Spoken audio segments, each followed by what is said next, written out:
3 days after my accident, I texted my daughter. The doctors need you to come and sign some papers. Please come now. A few hours later, she replied, Sorry, Dad. I am busy with my stepdad now. We are at a beach party. I couldn't believe what I read. What happened next was rather unexpected. I will tell you everything. First, if you enjoy these kinds of stories, support us by subscribing to this channel.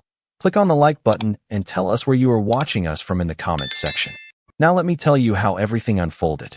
I've heard people say that parenting is a thankless job, but no one ever really prepares you for the ache of being forgotten by the person you built your world around.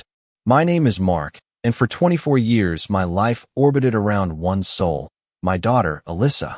Her mother left when she was 3, walked out one rainy Tuesday morning with nothing but a suitcase and a head full of excuses. No long goodbye, no shared custody battle, not even a letter. She simply vanished. And in that instant, the role of nurturer, provider, comforter, and protector fell solely on me. There was no village, just me and a little girl with teary eyes and pigtails asking when Mommy was coming home. I lied to her for as long as I could, telling her Mommy was just sick or away for work, until even she stopped asking. I never stopped working, never stopped sacrificing. Birthdays were homemade. School clothes came from clearance bins. I never dated seriously again, because how could I? My time was hers, my future invested fully in her becoming someone better than what she came from. We struggled, don't get me wrong. I remember heating up soup cans over the stove during the winter the furnace broke, and I couldn't afford a new one. I remember missing meals so she could have seconds, but I never once made her feel it. I never told her no to a field trip, or a new backpack, or even those overpriced yearbooks that sat on shelves collecting dust. Every late-night shift I picked up, every overtime hour I pushed through with aching legs, it was all for her. I wanted her to feel safe, to feel chosen. And when she graduated college, debt-free because I sold the old truck and cashed out half my retirement fund, I thought maybe, just maybe, it had all been worth it. I stood in the back row, dressed in that same outdated blazer I'd worn to my last job interview, clapping like a fool, tears running down my face. She never even looked back at me. Her eyes were on her boyfriend. Later, I'd come to find out that man would become her stepfather, not by marriage, but by her own definition. Alyssa met Richard when she was 22. He was her mother's ex, if you can believe that. A man nearly twice her age, with a salt and pepper beard and a voice like a used car salesman. I'll never forget the first time she brought him around. I had just come home from a double shift, smelling like engine grease and tired bones, and there he was, sitting at my kitchen table like he belonged there. Alyssa was glowing. Dad, this is Richard, she said, her tone sweet and rehearsed. I extended a hand, more out of instinct than warmth, and he shook it like a man already sizing me up. Over the next year, Richard became her everything. She moved into an apartment he paid for. She started calling him Dad, in passing, like it was some harmless nickname. When I confronted her, her eyes went cold. You're being dramatic, she snapped. You're jealous. Jealous? I wanted to laugh.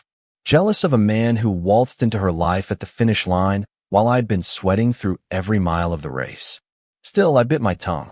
I told myself she was young, naive, still figuring things out. I sent her money when she said rent was tight. I co-signed for a car loan she promised she'd cover. I continued to show up. I kept calling every Sunday. I kept offering help she rarely accepted, all because I believed, deep in my bones, that fatherhood didn't end just because your child stopped needing you. But now I see that it's not about need. It's about choice. And when it came down to it, Alyssa had made hers a long time ago. I just hadn't accepted it yet. Back then, I still believed that love, given enough time, would earn its return. I see now that some debts are never paid, no matter how much you front. Looking back, the signs were always there.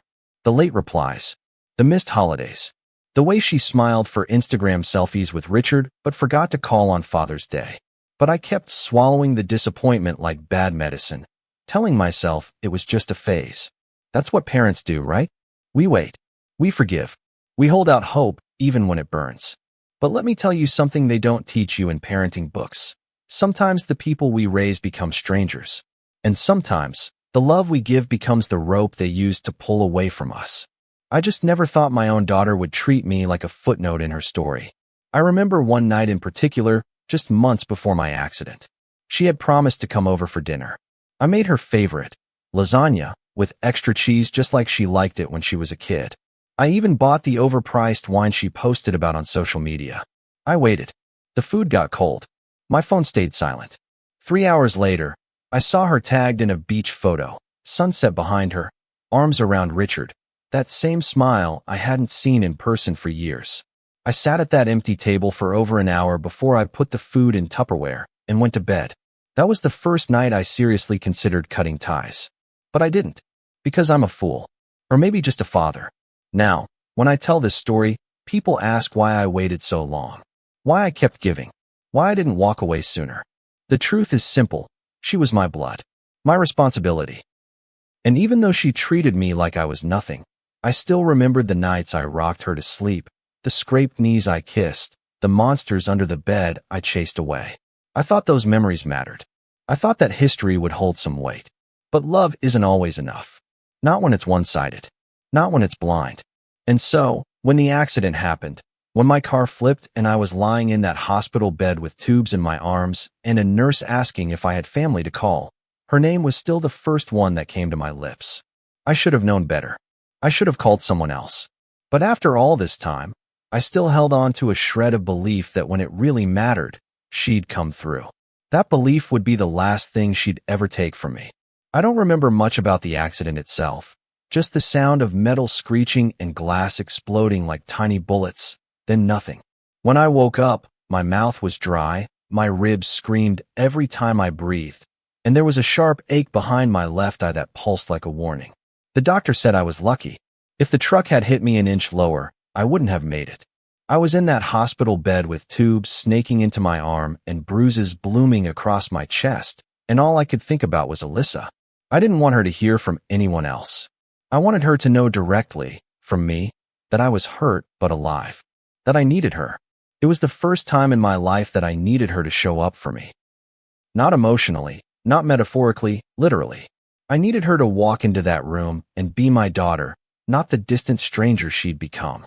I sent the text that morning after the nurse told me some forms needed immediate family signatures.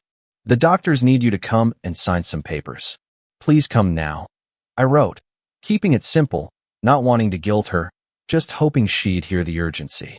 I stared at my phone, watching the screen light up every time a notification popped in, but none of them were from her. An hour passed. Then two.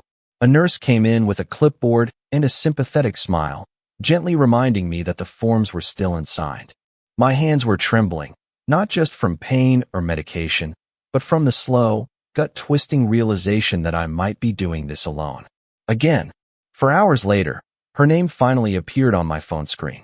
I remember it so clearly, like a punch I saw coming and still couldn't dodge. Sorry, Dad. I am busy with my stepdad now. We are at a beach party. That was it. No concern. No questions. No, are you okay? Just a casual dismissal, like I was an interruption in her day. I read it 3 times to make sure I wasn't hallucinating. My fingers went numb. I dropped the phone onto the sheets and just stared at the ceiling, the white tiles swimming in and out of focus. The world didn't make sense anymore. After everything I had done, every sacrifice, every sleepless night, every damn birthday I'd made special even when I couldn't afford it, that's what I got. It was like a switch flipped inside me. The pain of the accident faded into the background, replaced by a colder, deeper hurt that settled in my chest like a stone. I didn't cry. I didn't get angry. I just felt empty, hollow, like a fool who had spent 24 years building a house for someone who never planned to come home. The worst part wasn't even the message itself. It was that she didn't see anything wrong with it. She wasn't apologizing. She wasn't conflicted. She was just busy, having fun with the man she called Dad, while the man who actually earned that title lay broken in a hospital bed. That was the moment I stopped hoping. That was the moment I finally understood who she had become. The next morning, I called Ethan, my nephew, my sister's boy. He worked 2 jobs and lived in a cramped apartment, but he answered on the first ring. When I told him what happened, he didn't hesitate. I'm on my way, Uncle Mark, he said, and I could hear keys jingling in the background. He showed up 30 minutes later, a little out of breath, hair still damp from a rushed shower. He stayed the whole afternoon, signing whatever the doctors needed, asking questions I was too tired to think of. He even brought me a sandwich from my favorite deli. Not because I asked, but because he remembered. And in that small act of thoughtfulness, I felt something I hadn't felt in a long time. Seen. Lying in that sterile hospital bed, watching Ethan adjust the window blinds so I wouldn't get glare in my eyes, I realized I'd been clinging to an illusion for years. I had convinced myself that blood was enough. That love, once given, would eventually circle back. But love that isn't reciprocated is just servitude. And I was done being a servant to someone who wouldn't even show up when it mattered most. That night, while Ethan dozed off in the chair beside me, I stared at my phone again. Not to check if Alyssa had changed her mind. She hadn't. But to scroll through photos. Her birthdays. Her graduation. Her first car. All moments I had made possible. And now, those memories felt like someone else's life. By the time I was discharged, something in me had hardened. I didn't even text her to let her know I was out. I didn't call. I didn't send a guilt trip message or try to provoke a reaction. I was done performing. The man who raised her was gone. What was left was someone she clearly didn't value. I sat in the back seat of Ethan's car, my chest still sore, and I said it out loud for the first time. She's not getting anything from me. Ethan looked over, surprised. You mean? I nodded. I'm changing my will. Everything goes to you. He didn't say anything for a while. Just drove in silence, letting the weight of that decision settle in. And I knew in my bones it was the right one. The next few days were a blur of paperwork and cold clarity. My lawyer didn't even blink when I told him what I wanted. You're not the first parent to do this, he said, with the calm detachment of someone who'd seen too many similar stories. But you're one of the few who actually follow through. That phrase stuck with me, follow through. That's what I was doing now. No more threats. No more second chances. I wasn't just cutting her off emotionally. I was severing every tie she took for granted. The will was rewritten, the accounts updated, the titles and deeds transferred. And then I made 2 more calls, one to her boss and one to my realtor. Alyssa didn't know it yet, but her free ride was over. She would learn, soon enough, that the man she ignored had decided to stop being her safety net. And for the first time in 24 years, I didn't feel guilty about it. Not even a little. When I got home from the hospital, everything felt quieter. Not just the house, but the atmosphere inside it. The kind of quiet that comes after a long storm. A silence too thick to be peaceful, too heavy to be comforting. I sat down on the same couch where I'd once cradled Alyssa during her fevers, where we'd watch Saturday morning cartoons together, where I'd fallen asleep waiting for her to come home on prom night. But this time, I wasn't holding on to memories. I was sitting in the wreckage of what I thought was unconditional love. And for once, I let myself feel the anger. Not the kind that shouts or throws things. No, this anger was slower, deeper, a kind of betrayal that burns without flame. She could have come. She should have come. But instead, she chose to be at a beach party with a man who had done nothing to earn her loyalty. That was the moment I realized I had been cast in the role of Father of the Year for so long. I forgot I wasn't in a competition. I had worn that title like armor, like it meant something. But all it ever did was keep me in a cycle of giving while she took and took, offering scraps of attention as if I should be grateful for them. I used to defend her to everyone, my sister, my friends, even coworkers who raised eyebrows when I covered Alyssa's rent again or let her skip Thanksgiving dinner because she was too busy. I made excuses. She's just figuring life out, I'd say. Or, she's under a lot of pressure. But that night, sitting in the silence of my home, I had no more excuses left. Just receipts. Years and years of one-sided effort and silent disappointment. And I was done. I called my lawyer first thing the next morning. I want the paperwork finalized this week, I told him. My nephew gets everything. Savings, house, life insurance. Everything. He paused. Are you sure? I didn't blink. More sure than I've ever been. The man didn't argue. He'd heard the story. He'd seen the hospital forms with Ethan's signature. He knew. I think part of him respected the clarity of it. There's something liberating about drawing a boundary so sharp it cuts. After the legal work was in motion, I turned to the other loose ends. I had been covering Alyssa's apartment for almost 2 years now, ever since she claimed her freelance gigs weren't paying enough. I never questioned it. I just paid the landlord directly. So I called my realtor and said, terminate the lease. Send the eviction notice. There was a pause. Even if she's still living there?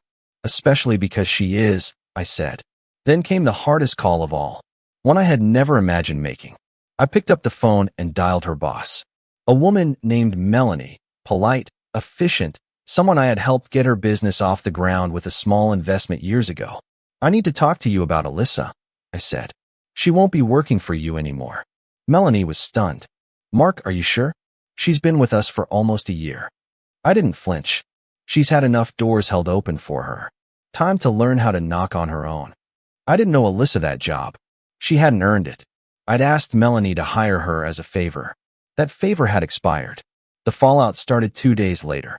It began with a voicemail, her voice trembling, but still laced with entitlement. Dad, what the hell is going on? I got a call from the leasing office and they said you pulled the lease. I tried to call Melanie and she told me you made her fire me. What's happening? Why are you doing this? There was no apology. No acknowledgement of the hospital. No mention of the message she sent. Just confusion that her comfortable world was shifting. I didn't respond. The silence was intentional. Let her sit with the consequences. I had sat with mine for years. She came by the house next, unannounced, banging on the door like a debt collector. I opened it, not to welcome her in, but to face her for the first time with no filter. She looked panicked, hair pulled into a messy bun, eyes wild with disbelief. You evicted me, she shouted. You fired me? What the hell is wrong with you? I stood there calm. I let her rage wash over me like a tide I had already expected. When she finally paused to breathe, I asked one simple question. Where were you when I was in the hospital? Her mouth opened, then closed. She blinked. I told you, I was at a beach party. I finished for her. With your stepdad. I said the word like it tasted bitter. I texted you that I needed you, Alyssa. Not for money. Not for advice. Just to show up. And you didn't. She looked like a child again for a split second. Caught. Cornered. Small. I didn't think it was that serious, she mumbled. You didn't think? I repeated. I raised you. Alone. I missed out on everything so you wouldn't have to. And the one time I needed you, you chose a beach party. Her eyes filled with tears, but mine didn't. You think I'm being cruel now? That I'm punishing you? No. This isn't punishment, Alyssa. It's clarity. You made your choice. Now I'm making mine. She begged. She shouted. She cursed me. You can't take everything from me, she screamed. That's when I said it. The line that would end whatever was left between us. I didn't take anything. I just stopped giving. Go to your stepdad. You made your bed. Lie in it. She stormed off, and I didn't follow. I closed the door, not just physically, but emotionally. For the first time since she was 3 years old, I didn't feel responsible for her anymore. The ties had been cut, and the silence that returned to the house after she left, it didn't feel heavy this time. It felt earned. The thing about burning bridges is that people don't expect you to actually light the match. They think you'll wave the threat like a flare, hoping they'll come running back to stop you. But when you strike the flame and the smoke starts rising, that's when the panic sets in. That's when they realize you were serious. Alyssa had never seen me serious, not like this. She had always assumed I would bend, the way I always had. That I'd talk tough, get emotional, then fold the moment she teared up or said, I love you, Dad, with that soft tone she used like a key. But this time, I didn't fold. I didn't flinch. I watched her storm away from my front door with all the fury of someone who had grown used to being rescued. And for once, I felt no urge to chase her. No desire to fix things. I wasn't punishing her. I was finally letting the chips fall where they belonged. It didn't take long for the fallout to begin. The first ripple came in the form of family gossip. My sister called me, her voice tight with concern, but also layered with something more cutting, judgment. Mark, I just got off the phone with Alyssa. She's hysterical. She said you evicted her? Fired her? I kept my voice calm, steady, unmoved. I didn't do anything to her. I just stopped doing everything for her. There was a pause on the line. A silence that felt more like a test than a moment of empathy. She's your daughter, my sister said finally, as if that alone was a compelling argument. and I was her father. Every day of her life. Until the day she chose to forget that. My sister didn't push much after that, but I could feel the disapproval lingering in her silence. It didn't matter. I wasn't asking for validation. I'd spent my entire adult life earning a love that had turned out to be conditional. I was done auditioning for the role of a good dad. Then came the social media post. A blurry photo of her suitcase on the sidewalk, captioned with, "When your own father leaves you homeless because you chose love over loyalty."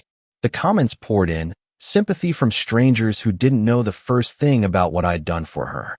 Friends of hers who had never met me were calling me heartless, cold, selfish. But I didn't delete my account. I didn't respond. I let them think what they wanted. Alyssa had always been good at curating a narrative, presenting herself as the misunderstood daughter with a distant, controlling father. But I knew the truth. And more importantly, so did she. Ethan came over the next day with a concerned look on his face. "She's spinning a pretty wild story out there," he said, handing me his phone. I saw the screenshots, the dramatic threads, the tearful selfie videos. Alyssa was pulling every emotional lever she could find, hoping the court of public opinion would shame me back into her life. "You okay?" Ethan asked. I looked at him. This kid who had no obligation to me, who wasn't my son but had shown more loyalty in one hospital visit than Alyssa had in years. "I'm better than I've been in a long time," I said honestly. "Tired, but clear." He nodded, sat beside me, and we just watched the silence fill the room without needing to speak. The calls didn't stop, though. Alyssa left messages every day, each more frantic than the last. At first, they were confused. "Dad, I don't understand why you're doing this. Please just talk to me." Then they turned manipulative. "You're ruining my life. Do you really want to do that to your only daughter?" Eventually, they became angry. "You think Ethan deserves your money? Your house? He's not even family." That was the one that stung, but only for a second. Because the truth is, family isn't blood. Family is who shows up. Family is who stays. And Ethan had done both. Without being asked. Without expecting anything in return. One night, I picked up the phone, not to call her back, but to listen. I played back the most recent voicemail. Her voice was cracking, desperate. "Please, Dad, just give me a chance to explain. I didn't mean to ignore you. I didn't think it was that serious. Richard had already planned the trip, and I stopped it there. Richard had already planned the trip. That was the priority. That was the excuse. And it told me everything I needed to know. She wasn't sorry for what she did. She was sorry she was facing consequences." I drafted a letter that night. Not a legal one, not something for court or drama. Just a handwritten note. I didn't say much, just enough. I told her I loved her. That I always had. That everything I'd done for her came from that place. But that love wasn't a leash. That I was tired of feeling like an afterthought. That she had made her choices, and now I was making mine. I didn't send it right away. I let it sit on my desk for 2 days. Then I mailed it. No return address. No expectation of a reply. Just closure, wrapped in an envelope. When the letter arrived, she called again. This time, she didn't yell. Her voice was soft, almost broken. "I got your letter," she said. "I didn't know you felt that way." I didn't say anything. I just listened. "I guess I thought you'd always be there. No matter what. That's what you've always been. Even when I didn't deserve it." There was a pause. "I'm sorry, Dad." I closed my eyes. For a brief second, I felt the sting of old hope trying to resurface. But I didn't grab onto it. I couldn't. "Thank you," I said simply. "But I need space. For now." She sniffled. "Okay." That was it. No big ending. Just a quiet acknowledgement that something had broken, and maybe, just maybe, we both saw the pieces more clearly now. That night, for the first time in years, I slept without checking my phone. No anticipation. No dread. Just sleep. The kind that comes when your heart finally stops carrying the weight of someone else's neglect. Alyssa may never understand the depth of what she lost. Or maybe one day she will. Either way, I had reclaimed something she'd long forgotten how to give. Respect. It was a Tuesday evening when Ethan showed up unannounced, holding 2 grocery bags and looking like he was carrying something heavier than produce. He'd taken to checking in on me once a week, always under the pretense of errands, bringing milk, bread, or whatever excuse he could muster. But I knew what he was really doing. Watching over me. making sure I wasn't spiraling into isolation, that I hadn't let the silence from Alyssa swallow me whole. He was thoughtful like that. The kind of thoughtful that doesn't announce itself or expect praise. Just quiet acts of presence that filled the empty spaces she used to occupy. That evening, he looked different though, less calm, more hesitant. He placed the bags on the kitchen counter, scratched the back of his neck, then said, "Uncle Mark, there's something I think you should hear." I paused mid-step, turning from the fridge where I'd been putting away the milk. "Something I should hear, or something you think I want to hear?" I asked, trying to keep my voice neutral, though I already had a sinking suspicion where this was going. He didn't laugh. He just reached into his jacket pocket and pulled out his phone. "It's from Alyssa," he said. "She sent it to me." That got my attention. I hadn't heard her voice in weeks. Not since our last phone call, when she'd cried quietly on the line after reading my letter. I hadn't replied. I hadn't even saved the voicemail. I didn't want to reopen that wound. But here Ethan was, phone in hand, thumb hovering over a message she hadn't meant for me, but that somehow had found its way back. "Play it," I said, steeling myself. Her voice came through the speaker, soft, shaky, fragile in a way I hadn't heard since she was a little girl afraid of thunderstorms. "Ethan," she began, "I don't know why I'm sending this to you. Maybe because you're the only one he still trusts. Or maybe because I don't think I can say this to him directly. But I screwed up. I know that now. I should have been there. I don't even know why I didn't go.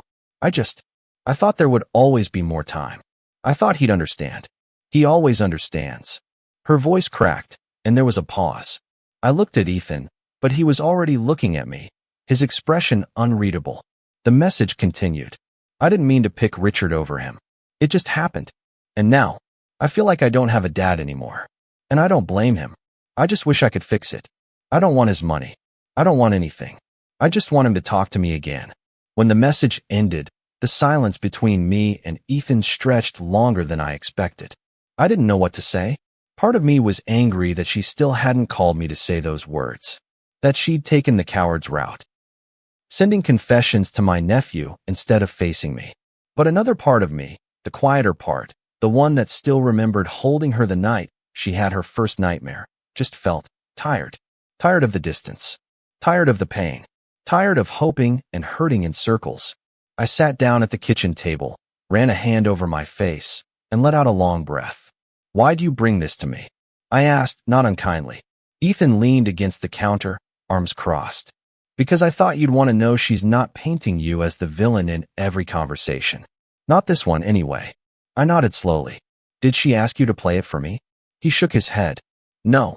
She asked me to delete it." That made me pause. "And you didn't?" He shrugged. "No. Because I think she meant it. And because you deserve to hear that at least once before you decide what to do next." I looked at him for a long moment, weighing the emotion in his voice. There was no judgment, just care. Ethan wasn't pushing me to forgive. He was just making sure I had all the facts.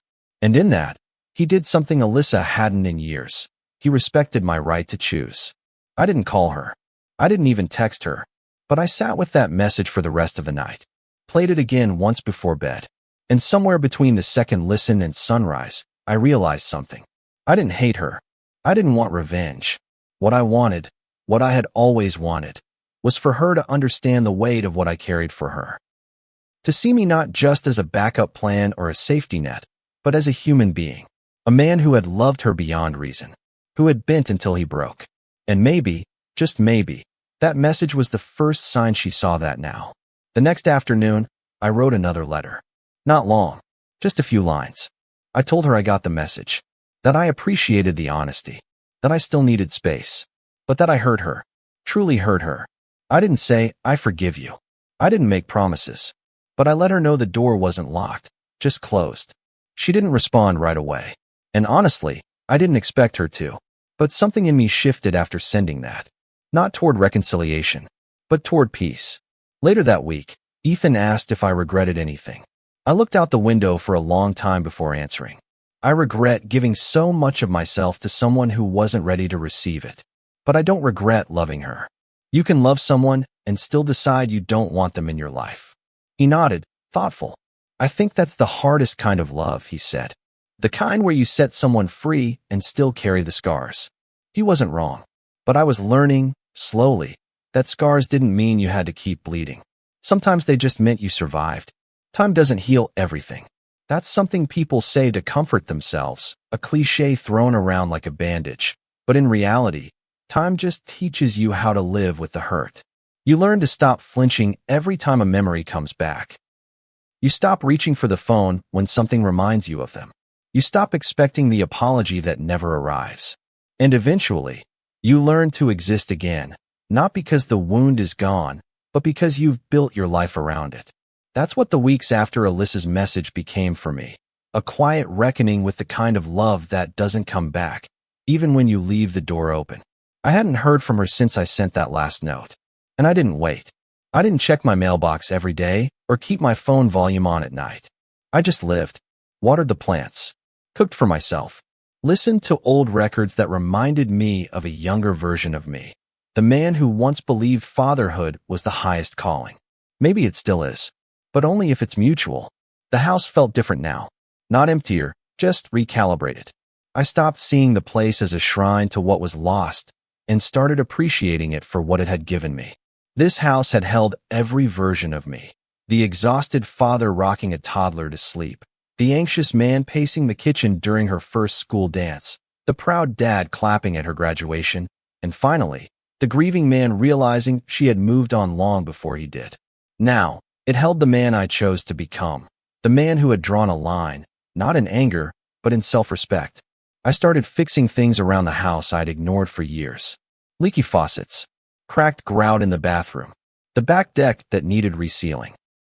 Each repair felt like a piece of myself being put back together. Not for anyone else this time. Just for me. Ethan came by less often, which I took as a good sign. He trusted I was okay now. Still, we had our Sunday mornings, coffee and quiet conversation. One morning, he looked around and said, "Place looks good. Feels lighter in here." I smiled, wiping my hands on a dish towel. "Feels lighter in here too," I said, tapping my chest. He didn't push the conversation toward Alyssa. He didn't have to. We both knew she hovered in the background of every conversation, an unspoken presence we acknowledged without naming. But that day, he did ask something different. If she came back, not asking for anything, just came back to talk, what would you do? I didn't answer right away. I thought about it. Really thought about it. I'd listen, I finally said. But I wouldn't bend. That was the truth. I wasn't holding a grudge. I was holding a boundary. And there's a difference. People think stories like mine end with reconciliation. A tearful hug. A family photo posted with some poetic caption about forgiveness and time. But that's not real life. Real life is messy, eh? Sometimes the apology never comes. Sometimes you don't get the moment of clarity from the person who hurt you. Sometimes closure is just you deciding that their silence is answer enough. And you make peace with that. That's what I did. I stopped needing the ending to look a certain way. I let go of the fantasy and accepted the reality. I had done my part. I had loved her with everything I had.